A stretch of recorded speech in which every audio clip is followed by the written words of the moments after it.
Hey there guys, Rickman here and welcome back for Bleach chapter 665.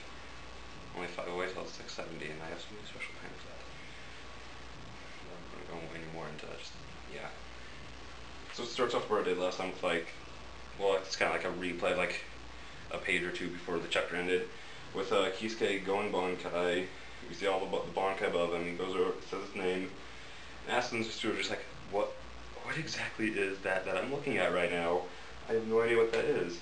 Bankai? We had no intel about your Bankai. And Kisuke just kind of says, yeah, well, I never used it in front of anyone, so there's no way you could see it or know what it is, except that Yuha can see the future, so I had the idea that maybe Yuha's power isn't exactly seeing the future.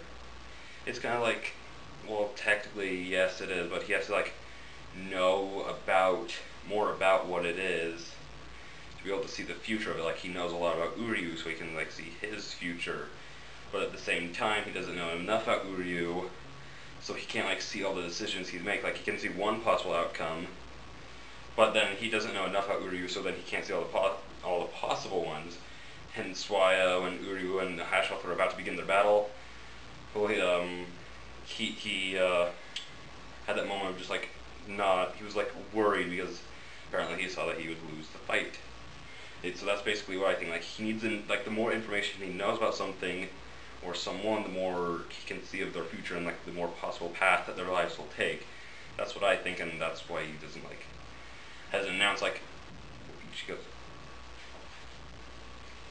And that's why he hasn't announced to, all the Sterners, what each goes and Kisuke's Bankais were, and that, this is going to happen and this is going to be happening, because if he did, the war would have been over and that. Sure, a couple of Sterners would have died because of some things, it would be impossible to have them all survive, but he could have had less die and win the war if he could see every single possible outcome for each individual situation. He could send these people here for this, to fight these people, well, and he'd be able to tell them when this happens, avoid that, all that stuff. But because he didn't, I'm assuming that he can't. That's basically what I'm getting at. And he's just kind of saying, Askin's just kind of asking, well, what kind of powers does this thing possess? And Kisuke just kind of, is being, snarky with him, being come on, do you think that's really, a question that you should ask now? That's more a second date kind of question, which goes more into, how good Kisuke is, because normally, even if they don't think they're going to win, they'll still, explain every ounce of their power to their enemy. Even if they're the good guy or the bad guy, they'll still explain every ounce of the power. But the only time Kisuke does that is when he thinks he's going to win for sure. With Yoruichi, that all good stuff. But here he isn't. And that's when suddenly, Askin's arm starts to open. And so he zips back, and his hand starts to close. That's either his hand opening or closing. And he's kind of saying wow, you're a really calm and collected person. Most people would just piss themselves if they saw their arm just opening up. And the weird thing was, it doesn't look like normal blood or muscle.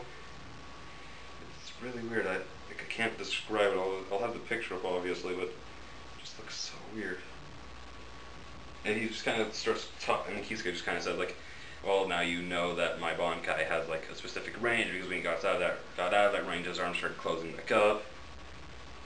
And Kisuke just kind of, and, the Bankai, Benihime just kind of, has her hands down around his face.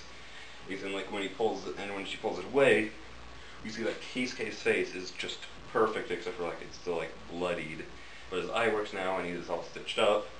And he says it has the power to recreate anything it has touched. Well,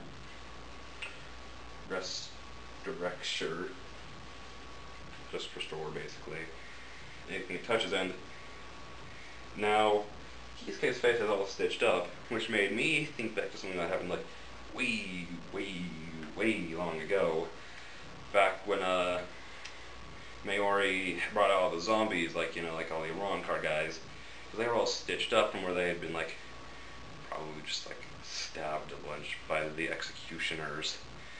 not the full bringers, the Arankar ones, you know what I'm talking about. Because they came out, they were all just stitched up.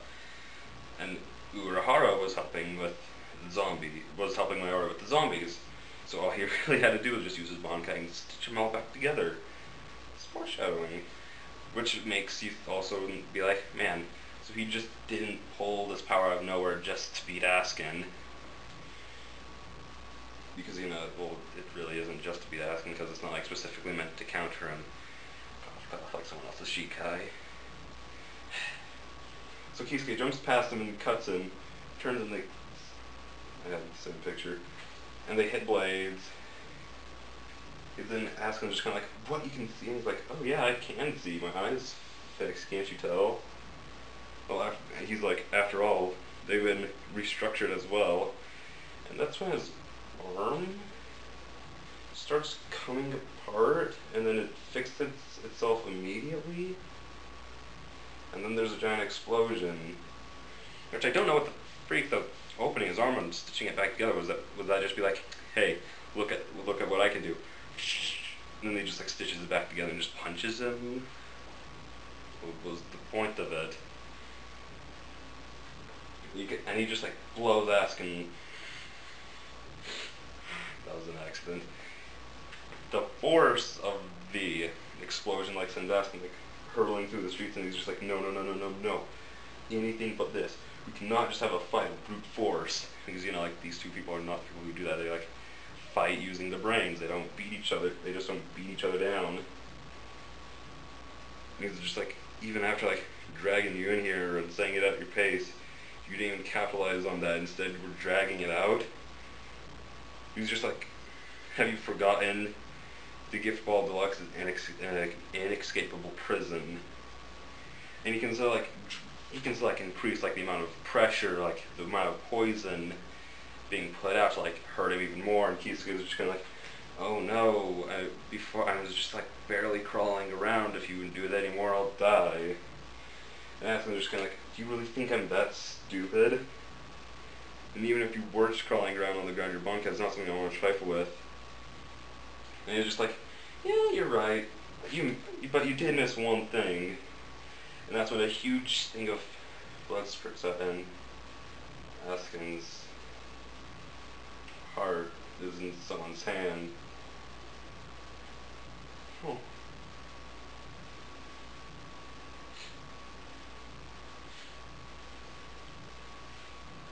I don't think I talked about this too much, but Askin was my favorite Star Knitter. I think he's basically everyone who still reads Bleach's favorite Star Knitter, just because how can he not be? Okay, nope. Okay, so at first I kind of thought that was like something Benihime could do, but then I was like, technically I should just get like a bunch of stitches and make like a hand out of that, and I'm just like, oh, that would really hurt. Like that would hurt worse than. Well, then again, you're getting an arm rammed through your body, taking your heart and crushing it. So I don't really think having it made out of like stitches would hurt anywhere. Stop it. And Kisuke just kind of says,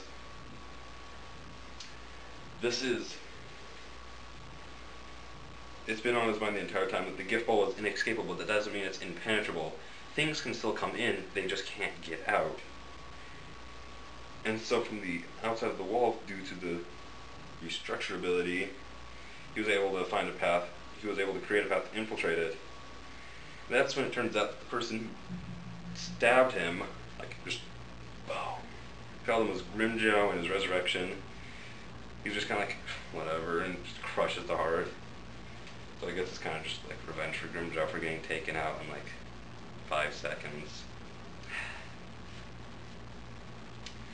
Kind of don't think he's dead though. Like, there are 2 ways that this is going to go. Well, like, never mind. Just stab that idea in the throat. Just ignore it. So this is kind of weird because I feel like we haven't explored enough of what Kisuke's Bankai can do. Yeah, it can restructure things, but why would Kisuke have to go through like the process of like deconstructing his arm, putting it back together, just to punch him? or at least that's probably what happened, because he just like put it back together. Then it showed a picture of Askin's face, and then boom, explosion. So there's like getting restructured, like make it stronger. Like, what is it all about? And I was hoping that he would be using his Bankai to fight Askin for like 2 chapters, just to like show everything it can do and like more go into, like even if it like took going into a flashback, because I did not want him to explain it. So like I was thinking like, okay, so 2 chapters of fight.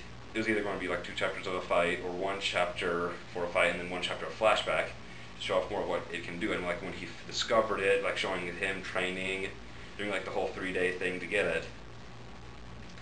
Hopefully it does that, because I would like to know more of what this thing can do. It's been hyped up for 10 years. You gotta see it for a chapter and 1 panel. And don't get me wrong, this is how Askin ends. It's still a pretty good way to go out, considering it took Ichigo, Yoruichi, Yoriichiro, Grimmjow, and Kisuke motherfucking Uehara using his Bankai to take him out.